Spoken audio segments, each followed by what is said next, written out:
एक कि भारत में ये जो आज सांप्रदायिकता है, डायरेक्टली कहें सांप्रदायिकता, बाकी सवाल सब हैं, एजुकेशन का सवाल है, इकोनॉमिक्स का सवाल है, वायलेंस अगेंस्ट विमेन का सवाल है, सामाजिक गरीबी, बढ़ती हुई बेकारी, फार्मर सवाल, सब सवाल है।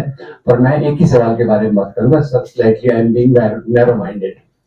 और ये सांप्रदायिकता का सवाल जो है ये वास्तव में 19वीं शताब्दी के एंड से शुरू होता है। ये 2014 के बाद की बात नहीं है। तो इसमें पहले बता दूं कि भारत में पहले जो राजा नवाब जमींदार जागीरदार थे, अंग्रेजों के आने के बाद एक चीज अच्छी हुई, बुरा हुआ उन्होंने हमारा लूटा वगैरह वगैरह। और ये भी बता दूं कि हमारी वास्तविक गुलामी अंग्रेजों के आने के बाद चालू होती है। इसमें थोड़ा मैं आपको सवाल भी पूछ सकता हूँ अगर इफ यू डोंट माइंड। ये हमको आजादी कब मिली थी? 47 2014। थैंक यू वेरी मच, आपने मुझे क्लियर कर दिया, मैं तो कंफ्यूज हूँ। तो मैं ये क्लियर करना चाहता हूँ कि वास्तव में हमारी गुलामी मुसलमान राजाओं के साथ नहीं हुई। हमारी गुलामी जो चालू होती है अंग्रेजों के आने के बाद चालू होती है। गुलामी के दो साइन होते हैं, एक यहाँ की संपत्ति को लूट कर बाहर ले जाते हैं, दूसरा यहाँ के राज्य का निर्देशन बाहर से होता है। अकबर, बाबर, औरंगजेब के समय यही थे लोग, यही रहते थे। दूसरा देखिए कि जो हमारा लूट हुआ था मुख्य रूप से अंग्रेजों के समय हुआ था। औरंगजेब जिसको सबसे ज्यादा नफरत की जाती है, उस समय भारत का जो कंट्रीब्यूशन था दुनिया के प्रोडक्शन में था 23 या 24%, और अंग्रेजों के जाने के बाद ये गिरकर 4% हो गया। ठीक है, अब यहाँ हमें गुलाम बनाया, उसके साथ साथ कुछ अच्छी चीजें भी हुई जिसके साथ सामाजिक परिवर्तन हुए। तो अंग्रेजों को यहाँ से संपत्ति लूट के ले जाना था, राज करना था, राज का इंस्ट्रक्शन विदेशों से आता था। तो यहाँ उन्होंने 3 प्रकार के मुख्य परिवर्तन लाए, transport, railways, telephone, telegraph, postal system, आधुनिक शिक्षा, आधुनिक न्याय व्यवस्था और आधुनिक उससे जुड़ी हुई चीजें। इसके साथ समाज में 5 नई चीजें होती हैं। ये मैं इसलिए बताना चाहता हूँ कि मैं थोड़ा गहराई से, क्योंकि ये मीटिंग में अंत में जो मैं प्रस्ताव देने वाला हूँ वो थोड़ा सा गहरा रहने वाला है और उसकी मैं जड़ों पर जानना चाहता हूँ।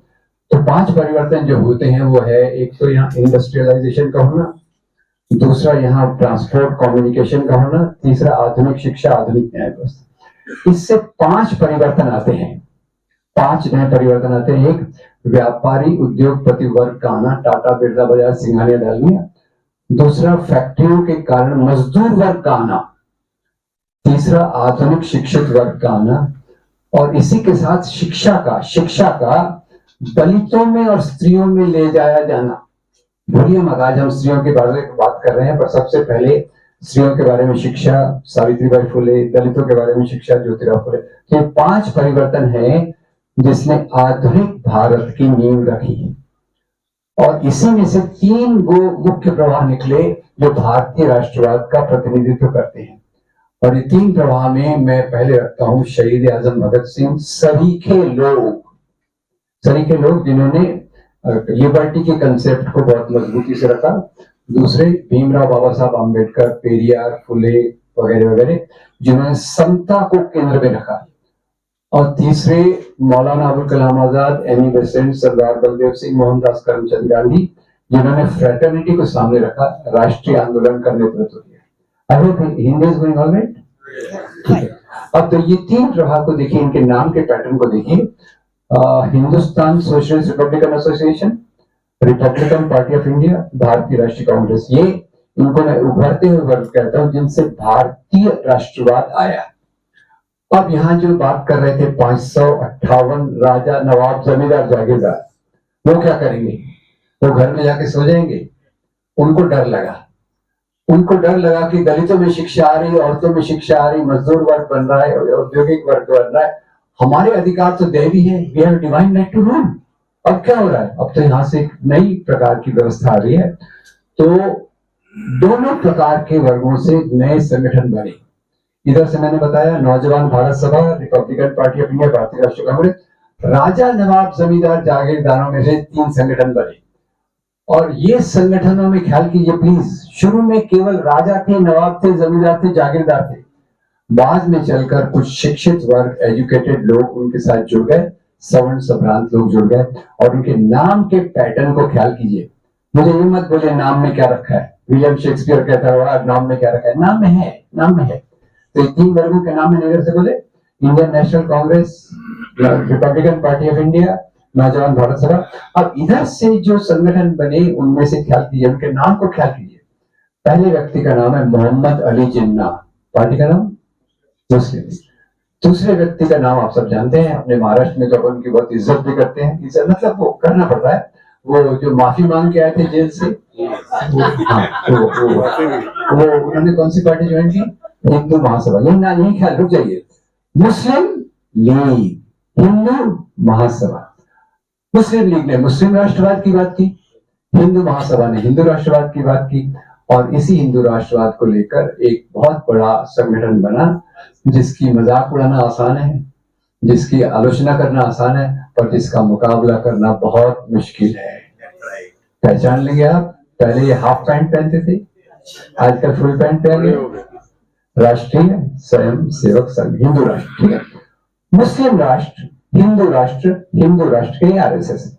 इधर देखिए, इधर के नामों में धर्म का नाम नहीं है, और इन्होंने आधुनिक भारत बनाया पार्ट 1। संविधान के डिटेल में मैं नहीं जाऊंगा, इन्हीं के मूल्यों में से संविधान आया, उसमें आरएसएस के लोगों ने भाग क्यों नहीं लिया वो तो अलग बात है। वैसे उनको ये संविधान की कल्पना पसंद नहीं थी, क्योंकि उनके लिए तो ऑलरेडी संविधान था, मनुस्मृति ऑलरेडी था, तो संविधान की जरूरत क्या है? वो तो पूरी कॉन्स्टिट्यूएंट असेंबली को यूजलेस मानते थे। तो उसके आरएसएस को छोड़ दीजिए। तो पार्ट 2 चालू होता है आजादी के बाद। मैं कोई समाजशास्त्री तो हूं नहीं, पर मैंने एक छोटा शब्द सोचा जो पॉपुलर नहीं हुआ है, वो है अंबेडकर नेहरू क्रांति। क्या मतलब है मेरा इससे? मेरा इसका मतलब है, एक तरफ से भारतीय संविधान जो स्वतंत्रता, समता, बंधुता, न्याय के मूल्य देता है, और दूसरी तरफ नेहरू की नीतियां जिनके कारण आधुनिक उद्योग, आधुनिक शिक्षा, आधुनिक चीजों की नींव बनी। और उसके लिए मैं जवाहरलाल नेहरू का 1956 का एक स्पीच, जब उन्होंने भाखड़ा नंगल बांध को उद्घाटन करते समय दिया था, वो याद करना बहुत जरूरी है। वो क्या था? बांध का उद्घाटन करते समय उन्होंने कहा, ये जो हमारे बांध हैं, और ब्रैकेट में मैं डाल रहा हूं, बांध, यूनिवर्सिटी, साइंटिफिक एस्टेब्लिशमेंट्स, मून पे आप लैंड हुए, इसरो, CSIR, IIT, ये आधुनिक भारत के नए पूजा के स्थान है। इस क्रांति ने किया क्या? अंबेडकर नेहरू क्रांति ने किया क्या? दलितों को समाज में ऊपर लाए, स्त्रियों का समाज में प्रवेश हुआ, और समाज का जो बेहतरी हुई, आर्थिक इंडाइसिस तो मेरे सामने बैठे हैं, एक्सपर्ट बैठे हैं, उस पर मैं नहीं कहूंगा, एक शुरुआत हो गई कि जिसमें सब लोगों की बातों का ख्याल रखने की बात चली। अब ये बात चलती रही 1980 के दशक तक, जहां कुमार जी ने बात शुरू की। 1980 का दशक एक परिवर्तन का दशक रहा। उसमें हमारे वो आए, क्या नाम इनका, रथ यात्री, बहुत धन्यवाद, उनकी पार्टी ने तो उनको बुला दिया, आपने उनको याद रखा। अडवाणी ने बोला, ये क्या बोल रहे कि हमारे ये मंदिर है, ये IIT है, BRC है, ये हमारे आधुनिक भारत के मंदिर है? अरे नहीं, हमारे मंदिर तो मस्जिदों के नीचे है, ठीक है। तो मस्जिदों को तोड़ो, मंदिर को बनाओ। राजनीति की दिशा बदल गई।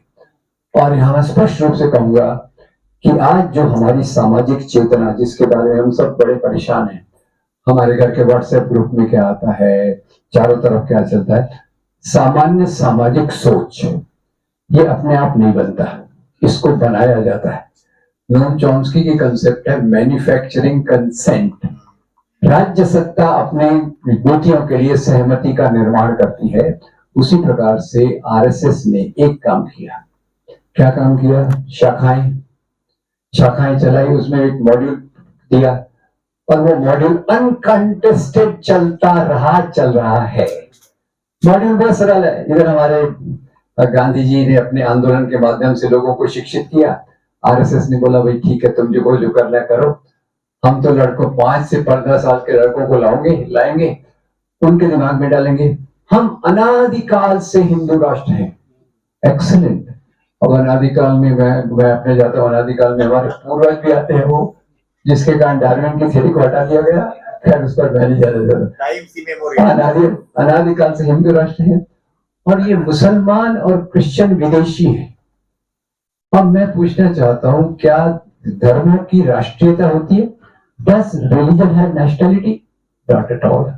It is people who have nationality. और नेशनलिटी जो हम डिसाइड होती है हमारे संविधान से होती है, हमारी कल्पना से और डीएनए से नहीं होती। क्योंकि आजकल खुश रखने के लिए और बोलते हैं अरे मुसलमान हिंदू हमारा तो एक ही डीएनए है। तो डीएनए तो एक ही, तो हमारा साउथ अफ्रीका से भी मिलता है। उनको बता दीजिएगा कभी आपको मिलेंगे तो, ठीक है। तो ये उन्होंने चालू किया कि मुसलमान और क्रिश्चियन विदेशी हैं। फिर सावरकर ने उसको एक अलग तरीके से रखा, उस पर मैं नहीं जाता। तो जो बात सबसे ज्यादा लोगों को चुभी वो ये थी कि मुसलमान लोगों ने आक्रमण किया, मंदिर तोड़े, जबरदस्ती से धर्म को लागू किया। यहाँ मैं अपने दोस्तों को बताना चाहता हूँ कि उस समय पे एक जगह से दूसरी जगह पे आक्रमण करना कोई इलीगल नहीं था, यूनाइटेड नेशंस नहीं था। भारत के चोला राजा श्रीलंका पे जाके राज्य करते थे, हमको अच्छा लगता है, अरे वाह क्या बहादुर राजा है। पर वो बाबर उधर से आता है, और बाबर आता भी क्यों है, बाबर को बुलाता है राणा सांगा। हेलो, राणा सांगा बोलता है हेलो आप आइए, हम दोनों पार्टनरशिप में इब्राहिम लोदी को हराएंगे। उसको हम एक विदेशी आक्रांता कहते हैं। ये आक्रांता कहना अपने आप में इस प्रकार के इतिहास की समझ को कहना गलत है। इतिहास को वास्तव में देखना चाहिए। राजाशाही, राजाशाही, और राजाशाही में आप देख लीजिए, अभी औरंगजेब का मामला महाराष्ट्र में उठा था, औरंगजेब बनाम शिवाजी। अब औरंगजेब की तरफ से जो शिवाजी से लड़ने आए थे उनका नाम किसी को पता है? उनका नाम था राजा जय सिंह। और शिवाजी महाराज के जो सेनापति थे उनके नाम आपको पता है? इब्राहिम लोदी, सिद्दी संबल, दौलत खान वगैरह वगैरह। शिवाजी महाराज के प्रमुख सचिव का नाम आपको पता है? मौलाना हैदर अली। राजाशाही धर्म के आधार पे नहीं चलती थी। उस समय जो सत्ता थी उसके लिए हमारे मराठी में बहुत सुंदर वर्ड है, शेठजी भटजी।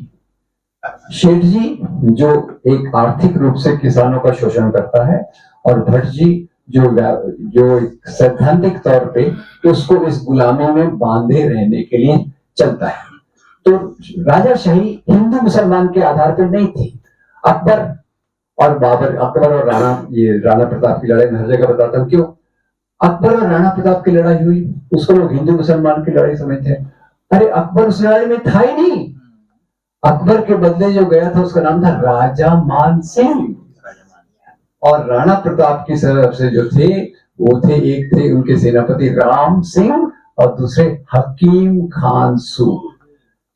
तो आरएसएस ने ये इतिहास लाया भी कैसे गया? ये इतिहास लाया गया अंग्रेजों द्वारा। क्यों लाया गया? 1857 बहादुर शाह जफर, मंगल पांडे, हिंदू मुसलमान मिलकर लड़े। अंग्रेजों ने बोला यहाँ लड़, अगर हमको राज करना है फूट डालो और राज करो की नीति। तो इतिहास को उन्होंने धर्म के चश्मे से प्रस्तुत किया।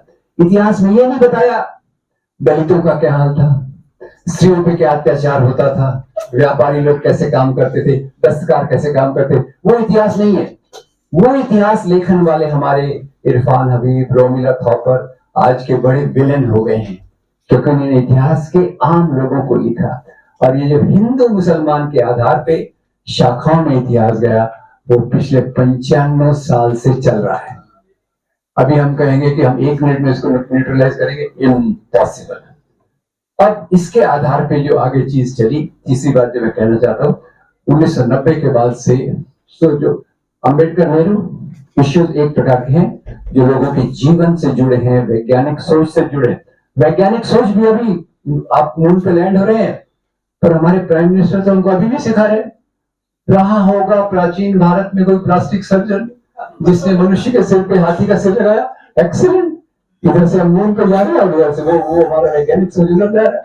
तो ये जो पूरी चीजें आज चल रही हैं 1990 के बाद से, उसमें एक तरफ तो निश्चित रूप से आरएसएस की शाखाओं का हाथ है, जिसकी संख्या आज लाखों में होगी। हजारों प्रचारक, लाखों स्वयंसेवक ये काम लगातार काम कर रहे हैं। और जैसे और हम यहाँ, जैसे तुषार ने बहुत अच्छे से बताया कि हम यहाँ मीटिंग में बैठे हैं, हम क्या करें। तो जो मैं मुख्य बात पे ख्याल करना चाहता हूँ कि बहुत सारी समस्याएं हैं। सबसे बड़ी समस्या जो है वो है नफरत की। एक नंबर 2, धर्म के नाम की राजनीति जहां भी आती है वो उस देश को बर्बाद कर देती है। और उसका सबसे अच्छा उदाहरण पाकिस्तान, अच्छा या खराब उदाहरण पाकिस्तान। पाकिस्तान ने शुरू से इस्लाम के नाम पे राज्य किया, इस्लाम के आधार पे नहीं, इस्लाम के नाम पे राज्य किया।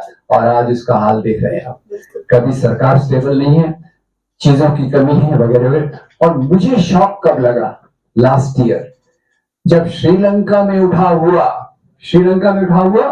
आटा नहीं मिल रहा, तेल नहीं मिल रहा, पेट्रोल नहीं मिल रहा, नौकरियां नहीं है, लोग उठ के राष्ट्रपति भवन गए।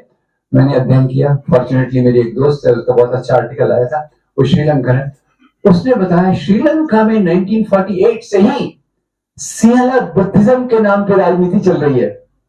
ख्याल कीजिए, पाकिस्तान में इस्लाम के नाम पे, श्रीलंका में, म्यांमार में बुद्ध धर्म के नाम पे, और भारत में 1992 के बाद से ये राजनीति ज्यादा मजबूत हो गई। तब पाकिस्तान की एक कवि फहमीदा रियाज दिल्ली में रहती थी, बाबरी मस्जिद तोड़ी गई तो उसने बहुत अच्छी कविता लिखी। क्या लिखा? अरे भाई तुम भी हम जैसे निकले। क्योंकि पाकिस्तान में पहले आम लोगों में इंडिया के लिए बहुत ऊंची नजर से देखा जाता था। अरे इंडिया क्या तरक्की कर रहा है, क्या इकोनॉमिस्ट है, क्या साइंटिस्ट है, क्या साइंटिफिक मैन पावर।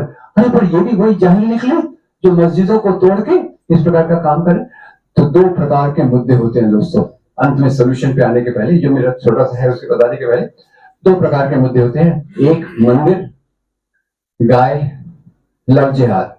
और आपने वो देखा होगा, लव जिहाद के तो 50 टेबल निकले ना, कुछ भी चीज हो गई, लैंड जिहाद, ये जिहाद, वो जिहाद। पर एक मैं आपको थोड़ा एक मजेदार, एनीथिंग इज अ जिहाद, ठीक है। अब एक ही से बता दूं, ये जो गाय के बारे में जो कहा गया, लिंचिंग, तो वास्तव में इनको न धर्म से कोई लेना देना है, न इन मुद्दों से लेना देना है, न मंदिर से लेना देना है।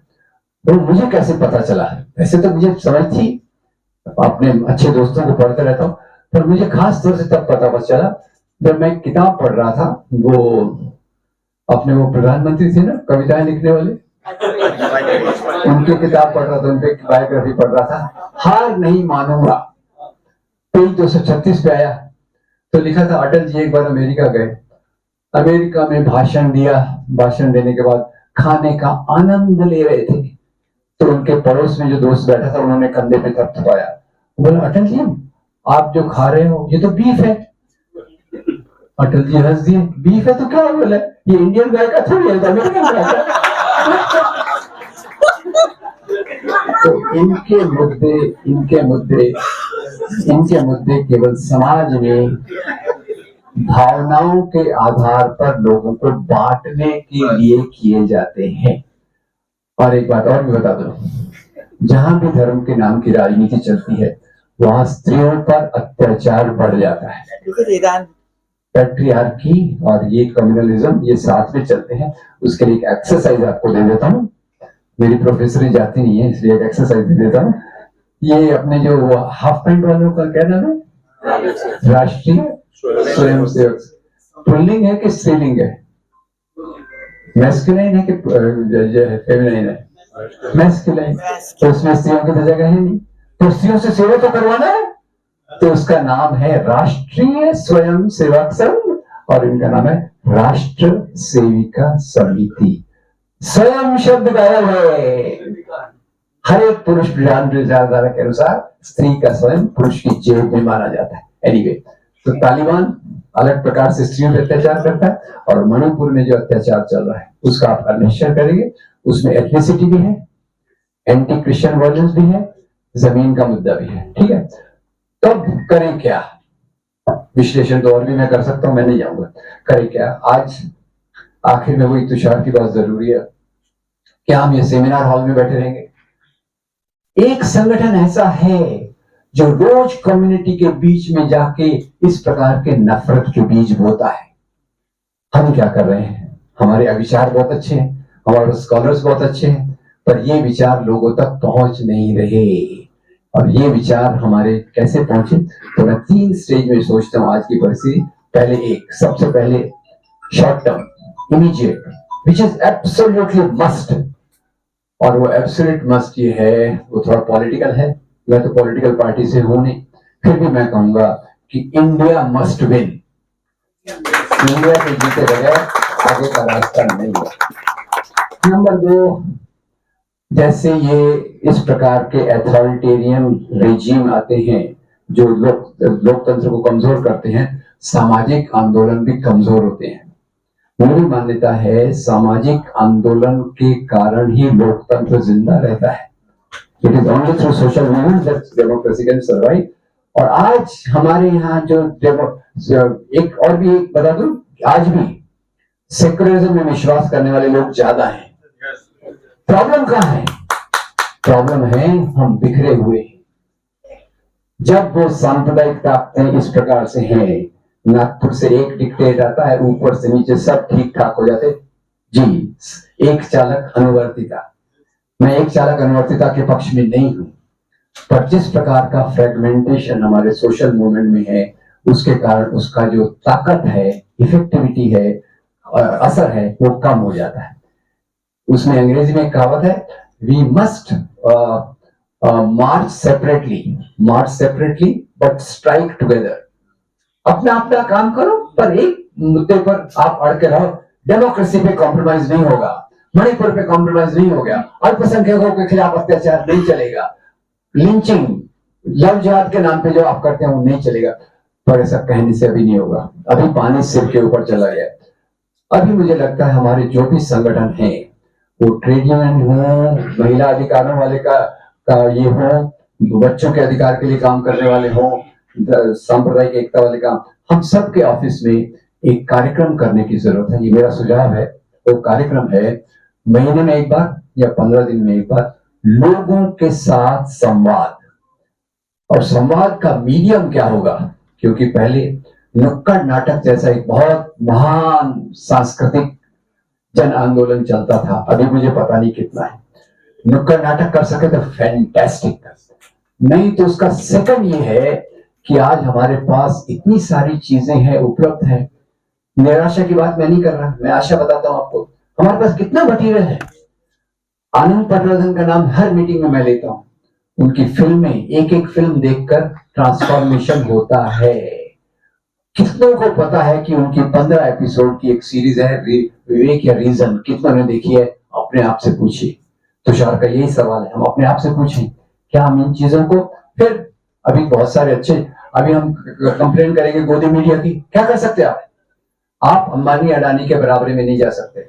अपना मीडिया मजबूत करना पड़ेगा। और मुझे इस बात की खुशी है, थोड़ी सी खुशी है, कि बहुत सारे ऐसे यूट्यूब चैनल्स हैं जो सकारात्मक चीजों को अच्छे तरीके से समाज पे ले जाने की कोशिश कर रहे हैं। मैं उसकी लिस्ट जीनत जी को भेज दूंगा, आप सबको भेजिएगा। और ये इसके माध्यम से हमारे पास जो यूट्यूब का एक खजाना है, सॉरी खुद का भी थोड़ा बोल दूं, मैंने ऐसे 15 एपिसोड बनाए हैं इंग्लिश और हिंदी में, जो पूरे सिलेबस को कवर करते हैं। क्यों ना हम इनके आधार पे कम्युनिटी में बात करें, काम करें।